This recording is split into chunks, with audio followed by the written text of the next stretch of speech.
up? Chris Not much. Talbert. I Not lovingly much. know you, of course, as Talbie, which Yeah. I will never not call you, I'm sure. Only after I got your permission You know am what? I cool to call you that publicly. Melissa Nelson walked up to me the other day, and she said it like across the hangar, and I was like, "Hey, what's up?" And I stopped. I'm like, "You just called me Talbie, did you?" Like, yeah. She goes, "It's organic. It just happens." I'm sorry in advance, but I It's can't okay. help it. Oh, all right. Well, Okay. cool. I say we just jump in and just Yep. kind of go for it. I have some questions and we'll just see what comes up, and it's, going to be easy and Okay. fun. Okay. Well, because obviously you're at the World Meet, so I wanted to first ask about that. Like, what's the vibe there? Like, what's It's going on? really good. I mean, everything's moving along. They've had great weather. The weather, I'm just looking outside. I see so much going on. Right now, if you know Chicago, I'm upstairs. We're upstairs in the Sky Bar, where we have kind of a VIP suite. Yep. But the weather's been good, so everything's moving along fast. The girls are very close to being done. They just landed from round 9. Oh, they did. I've been Yeah, watching. It's I know, right? it's intense. They're killing it. Yeah, yesterday was the only day that there was a bit of some weather issues early in the day, but otherwise it's been good weather. Everything's moving fast. As far as I know, no injuries. Not one or two malfunctions, but nothing. Yeah. Consider And the nights. Yeah. I have to bring up the good stuff too, right? Yeah. It was good to see them that record. See them set another record, 237 points. It's so impressive. They are really just so cool to watch because it's just talent and time together. It's just like such an amazing example of a long-term team. Yeah. Like really showing what's possible. I love that. Yeah, they're doing well with it, and they've got so for a lot of guys, the nationals will be their last meet. And, oh yeah. Oh wow. For I think for Kurt and Matt, Kurt, I'm pretty sure it's those two. I don't want to say anybody. I think there may be some others, but I'm not sure. So, well, that's cool. I mean, we'll keep abreast of that. But I also wanted to ask you because I just find it interesting. Obviously, in the sport skydiving, it's a bunch of turnover. A lot of people know you as the Sun Path guy, and they don't realize how much experience you have. And I'm curious how many world meets you've been to and how many medals you have, which I know you're probably like, don't ask me that. But just tell me, please, and we'll move on. I've only been to 2 world meets. I have 2 world meet medals. So awesome. One silver, 1 gold. A silver in 4-way and a gold in 8-way. Awesome. I think I have a lot of silvers in 4-way, actually. I have a lot of silvers in 8-way as well. That's so cool. Tell me one of your favorite competition moments. I can't do that. That's tough. I know it's not like the favorite because that's like impossible, but just one of them. I'd say winning my first national in 8-way in 1999 at Sebastian. It was the Hurricane Nationals, and so that was like it couldn't have been any more dramatic with the weather. And we got the last jump of 8-way done. It was the nights and airspeed on the last plane of the last day. Last bit of sunlight, and had airspeed, but not been able to see the ground after we got out on the last jump. You could close the door, and that would have been it. That we wouldn't have won. But we. I know. Wow. Right? Oh my God. I mean, I have friends who've told me that was the year before. My first nationals was 3 years later, I think 2002. Mm-hmm. But I've heard stories about that nationals where they're like doing creeper races and stuff in the water. They were. Shit like that. Your first nationals was here. Yes. It's out of Chicago. That's right. Yeah. My God, how do you know that? Because I won that. I won the 4-way that nationals. Oh, that's right. I remember pretty well. I remember I made a bet with Ben Liston for $1 one year when we were at Paris Nationals after I don't know, being whatever better and being friends and whatever. And we bet $1 who had the worst point average at the 2002 Nationals. And he actually won. I had to pay him $1, but mine was very, very low as well. Okay. Well, another thing I wanted to ask you about is what I think is kind of cool about you, Talbie, I'm trying to call you things that you I don't give a shit. kill you. Call me anything you want. Just Talbie. don't call me late for dinner. Late for dinner. All right. So you've been in skydiving a lot and you've had a lot of different roles in the sport. Like, I have. Yeah. Like, so that I think is curious because not everybody does that. So I think it would just be interesting to hear about like one of the roles that you've had in the sport and like what that you liked, you know, like, I don't know, give us some insight into the different roles that you've had. Well, I mean, I've had effectively 4 roles, like formally in my life. One as a competitor for the gold. Well, before that, even 5. I was a demonstrator for the Golden Knights. I was a competitor for the Golden Knights. I spent a short time as a competitor for Airspeed. Mm-hmm. I've been a coach, and now, of course, marketing rep for SunPath. Mm-hmm. And it's you know, I've never really thought of it that way, but I think each one of those roles were, you know, obviously, you know, unique, and each one, you know, kind of complemented the others. But it's as odd as it may be to say, the one I've really enjoyed the most is coaching. You know, I mean, that's been what I've had the most fun with.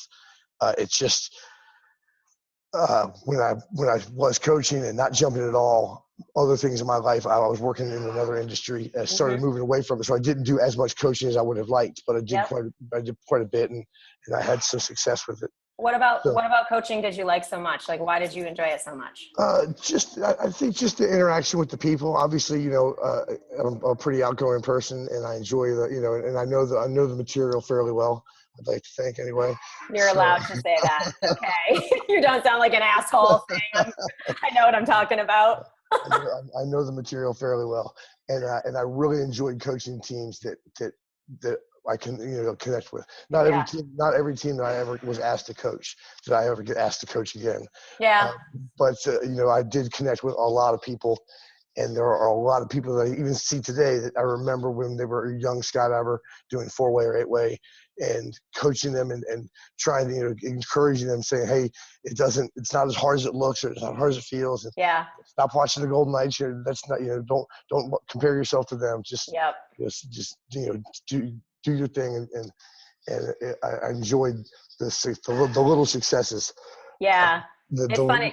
Oh, keep going. Yeah, the little successes in a given day, the little victories during the course of a day that turned into the big victories during the course of a camp. Totally. Turned into a successful project, whether it was for 1 year, 2 years, whatever. Yeah, that's totally what I was thinking too. Is like, because I've coached teams as well. I don't know the material theoretically. Like, I wouldn't coach an 8-way team, even though I've done 8-way a bunch. It's like, but yeah, like I always really certainly love connecting with the peeps and really love that long-term goal and really staying true to that long-term goal and seeing people persevere through the ups and downs that come in team dynamics and following through on training and showing up on time and just everything that actually goes into getting to nationals alone. Like, make it there. You know, how many teams have we heard about that blow up that never make it, you know? And then so getting there and actually getting through all the skydives and feeling that sense of accomplishment and fulfillment because you know how much it actually takes to do that. That's always so fulfilling for me. I'm not screwing around. I got this light here that is kind of like blinding me, so I just had to I don't care. Gotcha. This is meant to be normal anyway. It's so much better when it's a normal conversation. I'm not going to cut it. It's like, whatever. Yeah. You know, someone said it one time to me, and it's been said a million times. If it was just skydiving, it would be so easy. If it was just, if it was just show up and jump, it would be so easy. Yeah. But all of that's not just it's even more so for weekend teams or weekend or short-term projects that are self-funded, where it's you know, it's so-and-so broke up with his girlfriend, so he's pissed off all day and he's acting like a jackwagon, and this guy thinks he knows everything and he just won't shut the hell up. Then so-and-so owes me $200 and I'm not jumping until he pays me. I really think that a coach's role is unknown to the team, perhaps, is in a large part that role is facilitating the team dynamic, and then obviously like helping people have fun and go. Right. Facilitating the team dynamic. One of the 8-way projects I worked with in Z Hills several years. Well, it's all several years ago. Like that. I've been saying that it's all a long time ago. There was a team dynamic issue only because, I mean, they were all friends, but only because there was anything from as young as early 20s to as old as late 40s on the team, with all different levels of commitment as regards to their personal lives. And it was the 20-something lived on the drop zone. All he wanted to do was skydive. He didn't have any kids, so he didn't have to worry about it. Right. And there was a married couple on the team, actually, which is always buckets of fun. Yeah. Oh, I love it. Yeah. I really love it. But it's so funny. Like a part of, I don't know why I'll just say this came to my mind, but like one of the main things that I try to always do is like remind and lead by example that fun and excellence are not mutually exclusive. Right. You can absolutely have a fierce fucking commitment to a goal and follow through and be there and show up. And you can have a great time while you do it. Like, I think a lot of people get really serious in team training and stuff. And they're like, I got to be super serious. Versus when I like to be like, you actually can be super serious in conjunction with having a great time. And I actually confess that if you have a great time, you have more fun, you actually competitively do better. There's probably a tipping point in higher level competition where that's maybe not the case, but. Right. Well, I think, I'm glad that's a good point. And because I'm one of three people, just myself, Craig Gerard, and Andy Honigbaum, who are fortunate enough to be a part of the two premier FS projects, at least at the time. Yeah. The Golden Knights and Airspeed. And the differences are vast. The skydiving, the similarity, there are just a lot of similarities, but the biggest difference is that, Airspeed has, because they are coaches, they have they're making their living as coaches, and they tend to be very gregarious and outgoing, and they know the skydiving community. Where the Golden Knights, you don't know a lot of people. Like when you come to the Nationals of the World Meet, it takes you a while to build those relationships. Right. You're always skydiving. And the Knights, although I'm telling you, they're having fun, especially like, today they're out there having a great time. Oh my gosh. A lot of times they get looked at as this very serious entity because they're soldiers and they walk around. Yeah. Someone told me yesterday, so you are always walking too fast and you always have a scowl on your face. Oh man, that's not true. Who is that? Yeah, I said, go fuck yourself. Oh, wait. You're right. Go fuck yourself. Yeah. But what I realized is just they have this mentality of get things done. You're always getting things done. They're probably they're less laid back at first, whereas on Airspeed, everything's very laid back and there's a lot of open communication. Yeah. And the Golden Knights tend to keep that's a little more internal. Yeah. Because you spend so much time with each other and that's it. And then your family's at home back at Fort Bragg. For sure. Yeah. And I think it comes back to each their own, like whatever works for the team is great. If it's being more open, more more kind of comical and having a bit more overt fun, cool. If it's more like soldier style, it really doesn't matter. As long as the team is happy and feeling good about how they're progressing and participating in this thing, then cool. Right. Yeah. Okay. So here's the question for you. What is something, if anything, that you haven't done in the sport that you'd like to?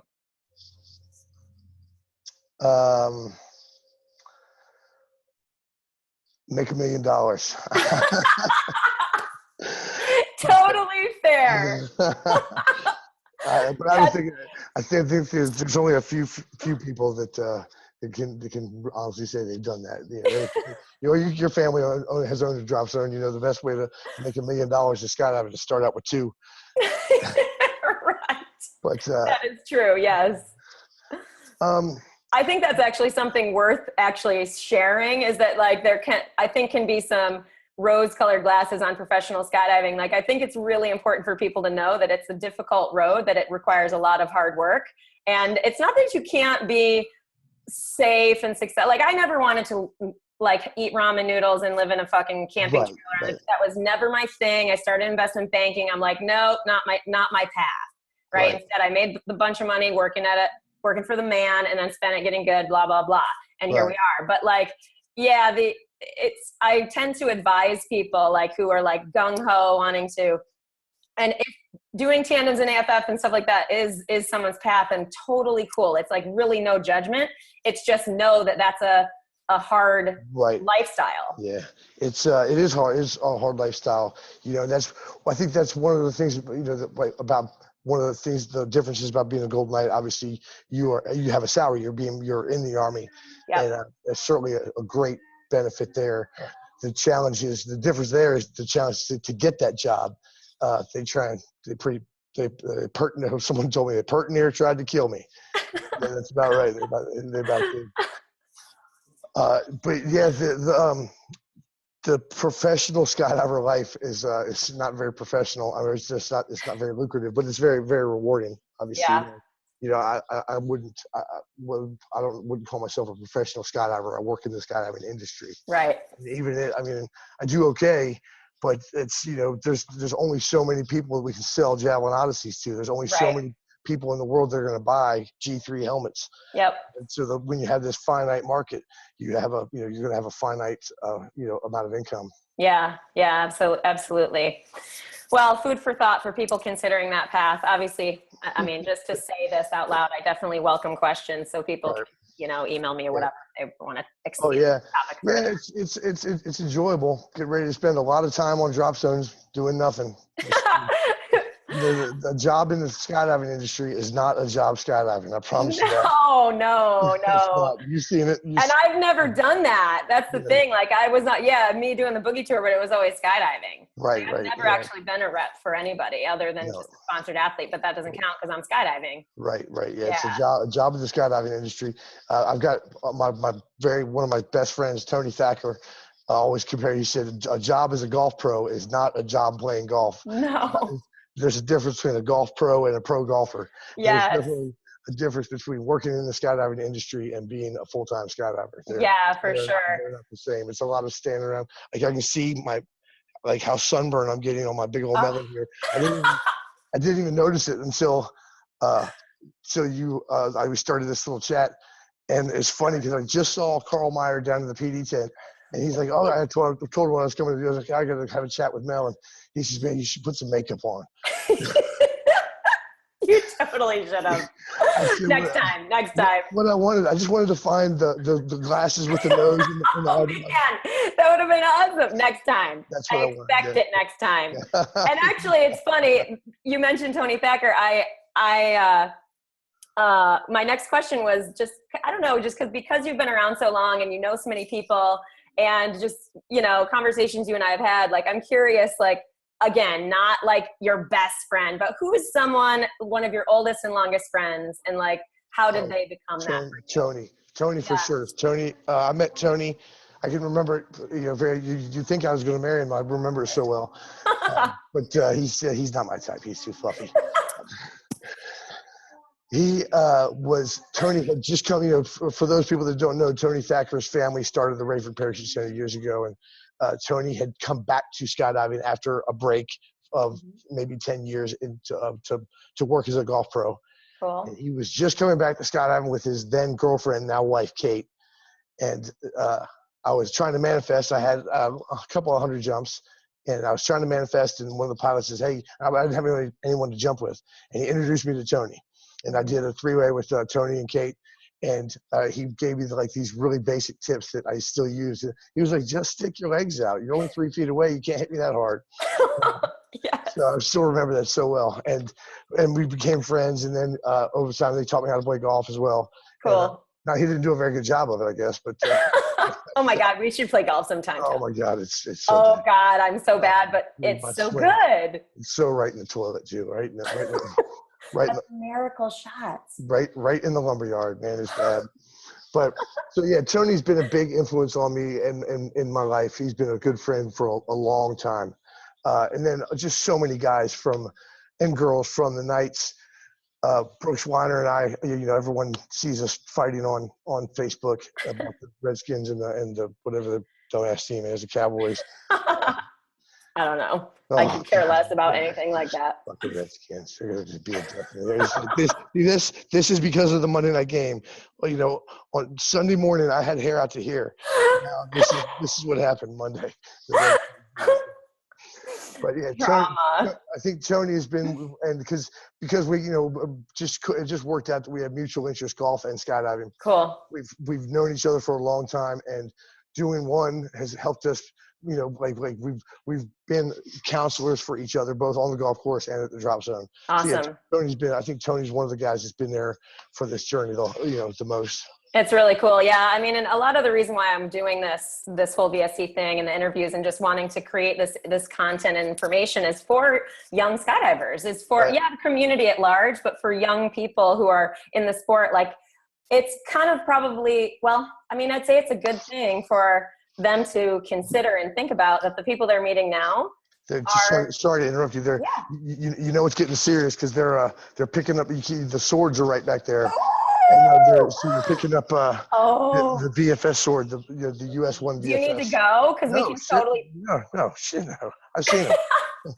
Only because that's kind of a big deal. No, there's just some guys that are taking pictures of this stuff, but it's getting serious because everyone after yesterday, everyone found out that they're up here. That's awesome. With the photo, I saw that on Facebook. Yeah. I was teasing. I was joking with JB, Justin Blewett from the Knights, and so we have had a big reception here every evening. It's just totally. I wish I were there. It looks really fun, but supporting from afar this year.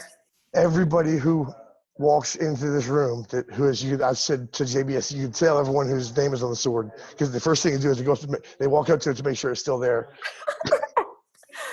You know what? I would too. I don't care. I give it to them. They earned it, man. Look at that. I'm like, what? There it is. Oh, there I am. Yes.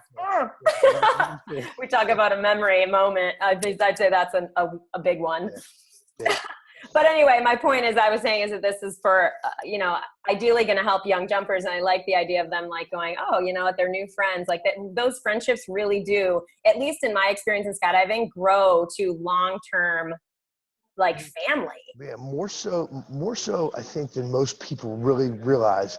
You're so immersed in it, I'm so immersed in it. And Tony Thacker is one of hundreds of names that I've become friends with and that are concerned about me. And Kurt Gable and I'm seeing Kurt walking around over there, have become really good friends as we started working together with Sunpath and the NSL. Yeah. And I wonder sometimes if young skydivers, if they see it, because it's so obvious to me, and it was so long ago that I was introduced to this community and this family. I wonder if young skydivers see it. So that's a really good thing, because they should know that you're really entering something special. The jumping is just a small portion of this community that you're going to be a part of. And, it really sounds cheesy, but just take a look at how many Facebook friends skydivers have. They have thousands. Yeah. It's not. It sounds cheesy, but it's not. But because you met someone at a boogie in Germany, or you a guy who's his buddy and he's coming to America and he just needs a place to crash one night. Oh well, look up my friend Chris on Facebook. He should have right. And I've slept in so many houses where I really didn't even know who owned it. It was just for that night that bed was available. I've had so many people. I've come out down the hall of my house, and I've seen the entire US VFSC manager asleep on the floor. I'm going to tell a story about Rook Nelson. I love it. Do it. Rook Nelson has got to have pitch black. I mean, he loves to sleep. He's a professional sleeper. I actually didn't know that about him. They would. So the team would do tunnel really late at night, and come back. I'd be in bed. I'd have to go to work at Paraclete Armor where I was working, and they would just whoever got to whatever piece of furniture first, that's where you're sleeping. And I would come out in the morning, and Rook would have all of the blankets and all of the pillows from my couch piled up on his head, and I'd feel so bad because I was going to tiptoe through the house, and I was teasing him about it one time, and he made a really funny comment. He's like, for something that I do every single day of my life, I'm still not very good at getting out of bed. Oh my God. That reminds me of when he was joking about coaching the Golden Knights in the fake movie with the spoof movie. Yeah, he was sitting there with me. Right. That guy movie. Yeah. Don't be that guy who's what I forget what we even called him, but anyway, he was a big no, asshole who was like too big for his britches. But he's totally not like that in real life. But Oh no, he's not. No, not at all. No, he wouldn't have gotten to where he is in this. I mean, no. It's cool to see here because all of the teams that I've known for quite a while, all the people that I've known for a long time, I assume everyone's been to Chicago. I mean, I know. Well, people are standing out there in the hangar, and there's like, they can't. It's hard to wrap your brain around how huge this is. Yeah. Until you come and check it out. So if you're out there and haven't been to Skydive Chicago, you need to plan it. Probably not this year because it's going to get cold soon, but definitely need to plan a trip to Skydive Chicago. Completely agree. Echo that 100%. Okay. Actually, before I forget this, someone randomly wanted me to ask you, why is SunPath located in Fayetteville? It's not. Where is it? Rayford. Oh, okay, Rayford. Well, whatever. I don't fucking know. See, I didn't even know. I've been there and I don't know. There are terrible. There are a lot of reasons. There were a lot of reasons for the move, but primarily it's the cost of doing business in North Carolina versus Central Florida. Okay. There was a time when the military javelin was manufactured in Rayford, and of course sport rigs were manufactured in Zephyr Hills. Okay. That was around 2005 or 6. And the partnership that was building the military rigs for SunPath, the partnership with that company and SunPath, it didn't work out very well. So there was a time where those people it was only a few days were out of work. Yep. So I mean the partnership kind of dissolved in a hurry. It didn't end the way they wanted it to. So Pat Thomas had to drive to North Carolina and find a place for these people to keep building the rigs. Cool. She found the building that we're in now, the one that you've seen. Oh wow. And then as they were. So now we're back to, instead of subbing out the military work, SunPath is building the military javelin themselves in Rayford, North Carolina, and the sport rigs in Florida.